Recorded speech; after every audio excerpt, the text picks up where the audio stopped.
আপনি জানেন কি রক্তশূন্যতা কেন হয়? রক্তশূন্যতার কারণ। রক্তশূন্যতার কারণ নির্ভর করে উপসর্গের প্রকৃতি ধরনের উপর, যেমন আয়রনের ঘাটতি, ভিটামিনের অভাব বা রক্তক্ষরণ। রক্তশূন্যতা দেখা দিলে কি করা প্রয়োজন? 1. ডাক্তারের পরামর্শ নেওয়া। রক্তশূন্যতা দেখা দিলে ডাক্তার দেখাতে হবে এবং প্রথমেই রক্তশূন্যতার কারণ নির্ণয়ের জন্য রক্ত পরীক্ষা করাতে হবে। কারণ অনুযায়ী চিকিৎসা কার্যকর করা হবে। আয়রন সমৃদ্ধ খাবার খাওয়া। পালং শাক, কচু শাক, লাল শাক, কলিজা, ডাল, ডিম, ওটস, ব্রকোলি ইত্যাদি আয়রন সমৃদ্ধ খাবার নিয়মিত খেতে হবে।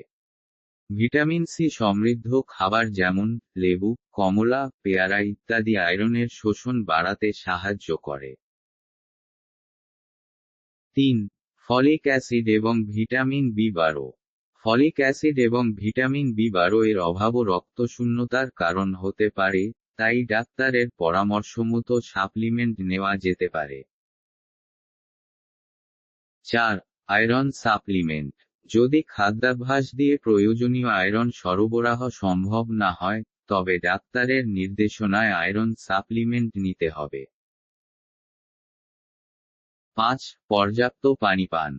রক্তের তরলতা ঠিক রাখতে এবং শরীর থেকে টক্সিন দূর করতে প্রচুর পানি পান করা জরুরি।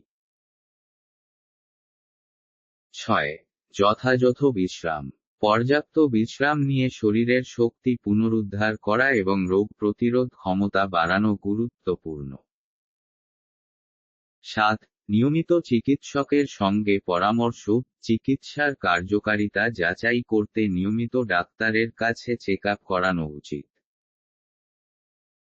মনে রাখবেন, রক্তশূন্যতার কারণ অনুযায়ী আরও নির্দিষ্ট চিকিৎসা প্রয়োজন হতে পারে।